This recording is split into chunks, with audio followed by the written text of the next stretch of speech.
Following the story of the Magdalene in this series, I felt it appropriate to go to the Mensa, Women of Avalon, and tell their story, because the two are interwoven, and indeed the story of the whole Holy Family is part of this understanding that's presented here in the Mensa. I also wish to say that when I received this information years ago that I'm going to share with you, I speak of the 9 Mensa. Well, I want to make it clear that those 9 were the original, that there are many more in the Avalonic realm as a result of their inclusion into that dimension.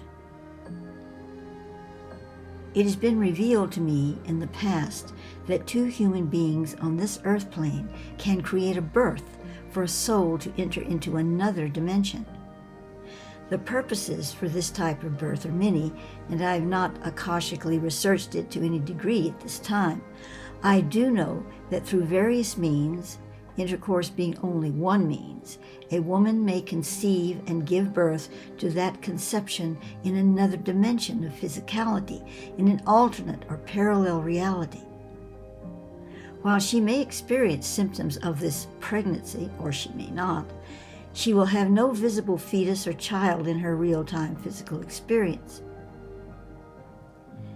The soul choosing to move through her in this manner will use her body and soul link as a vehicle of transport into another earth dimension.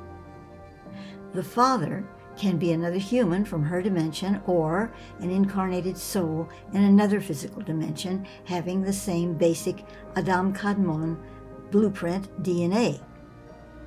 This is not the same as some kind of ET abduction thing. This is a loving experience. Both the souls of the parents are at some level in their soul self consenting to this experience, which is taking place in an act of harmony and universal love.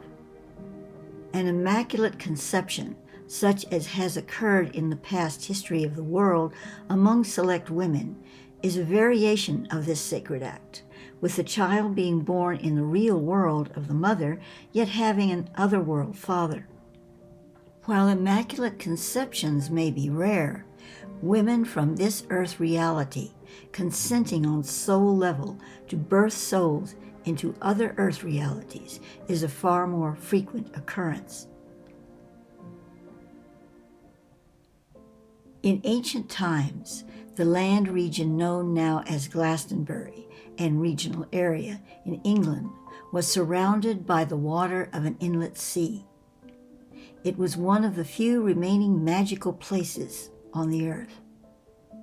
As time progressed, its interdimensional aspect, the fairy realm or Avalon, began to separate from the denser real-time reality there. They became more and more set apart in reality and time, but continue to this day to share the same space. In this age, the window between these worlds is but a bare crack through space-time, but in the eras of Jesus and later Merlin, it was opened to those who inbreathed its passage. These Avalonic voyagers were souls who were born beneath the veil of the goddess, and whose succor was taken at the breast of a rapidly changing world dimension, as the great ice canopy shattered into small islands of refractive light in the sky. When the ice canopy surrounding the earth, high in its upper atmosphere, first tore apart, the last great flood ensued. By the ages of Jesus and Merlin, only small patches of it remained, mostly over areas of Europe and all of Great Britain. It was this ice canopy that created powerful gates into other earth-dimensional worlds. Merlin tells us that without the ancient document of consciousness, which still resides in the Avalonic realm of our subconscious memory, humanity cannot create the new earth logos.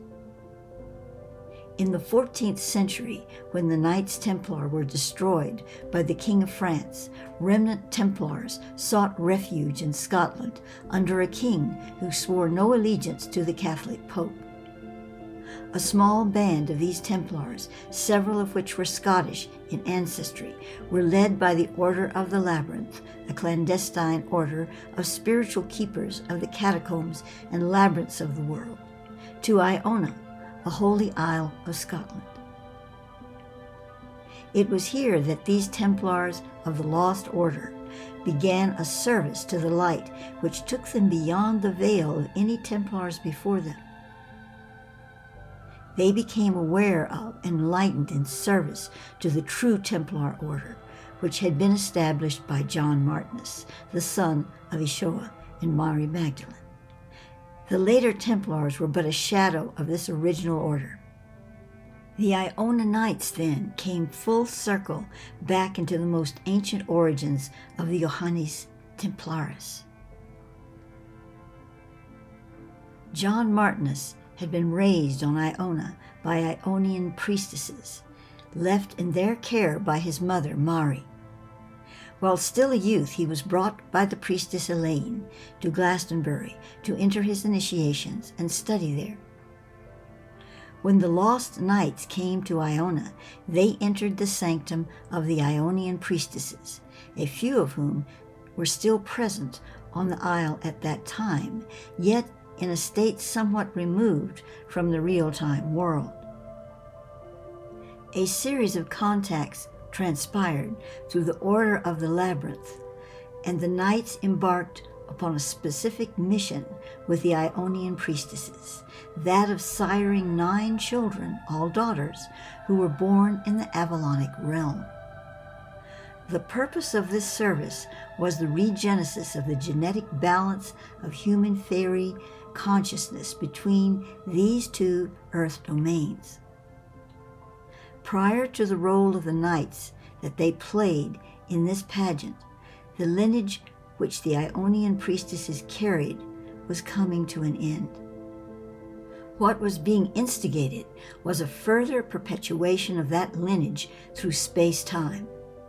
In Avalon, since time is of a different relativity there than it is here, these 9 women priestesses still exist.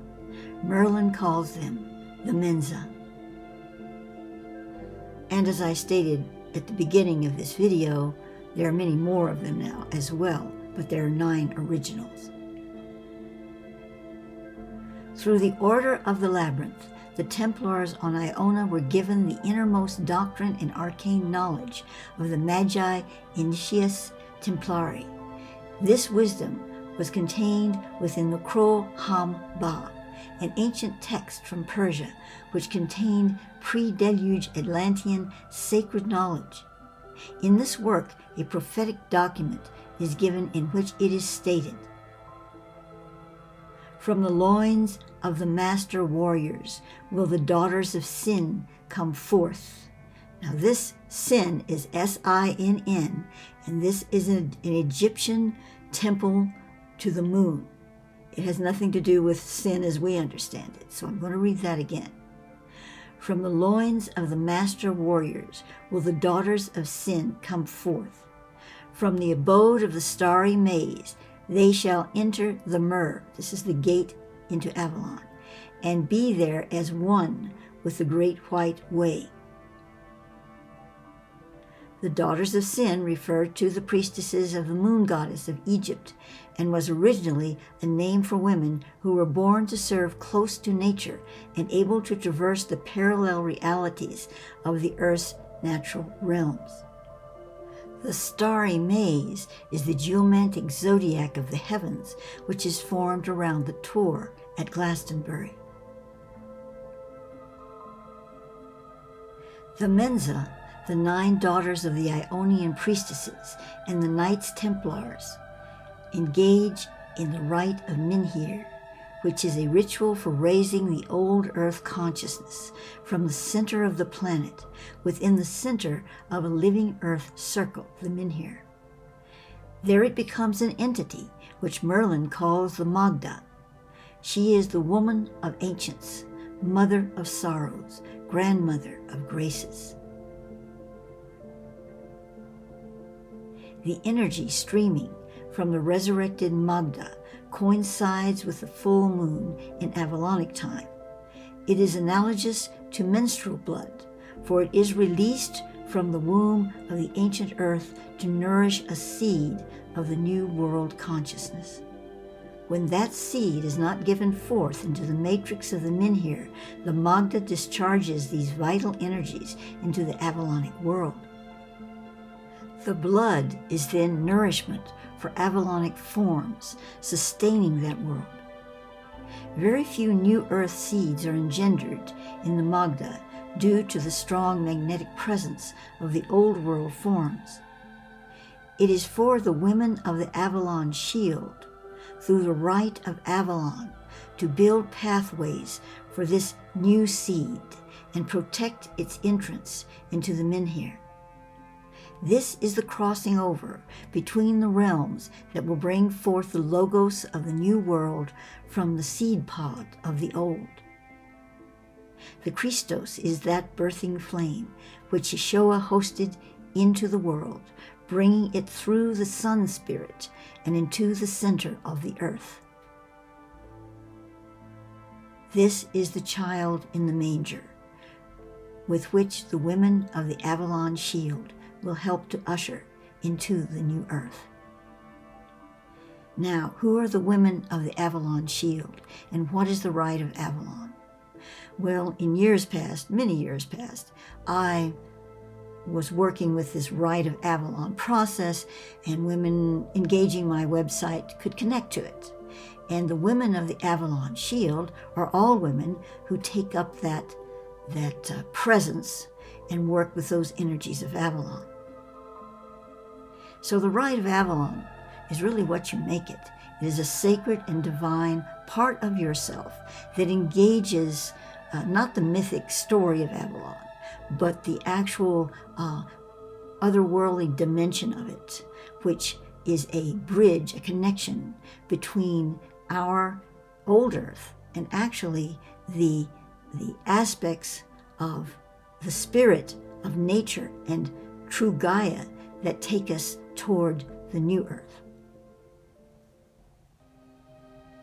And now I invite you to move into this process which Thoth gave me these years ago, to connect you as one of the women of the Avalon Shield through the Right of Avalon to the Mensa and the whole state of interdimensional consciousness of Avalon. You are standing on a high plain, reminiscent of the Scottish Highlands. It is sunrise. Strokes of clouds form wings upon the sun as the golden orb is offered to the new day. You find yourself in the center of the ancient standing stones. They are sheltering sentinels whose presence guardians your movement through time and space. Facing the rising sun, call upon your eternal spirit to open the door between the worlds of light within your soul. Those compartments which your linear mind keeps separate and removed from consciousness are now communicating. All points of view find presence within your soul, permeating your mind, your breath, you as a living flame. Bathe in this moment of oneness within.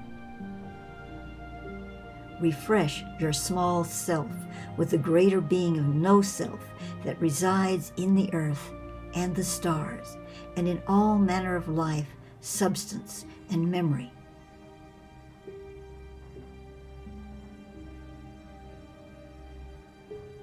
As you stand within that small, still moment of eternity that is so all-encompassing, summon the Mensa into your waking world. Ask them to witness for you in the tying together of the sacred knot, the binding of all loose ends within you that find no purpose but to come together as one. Ask these women to gather about you. Hear their voices psalming softly in the morn. Like graceful doves, they gather upon the branch of your senses and softly echo the yearnings of your soul. They call you home. Spend some moments with these women who reflect to you aspects of your own fluted soul as it tones from the center of the earth its swan-like call to return.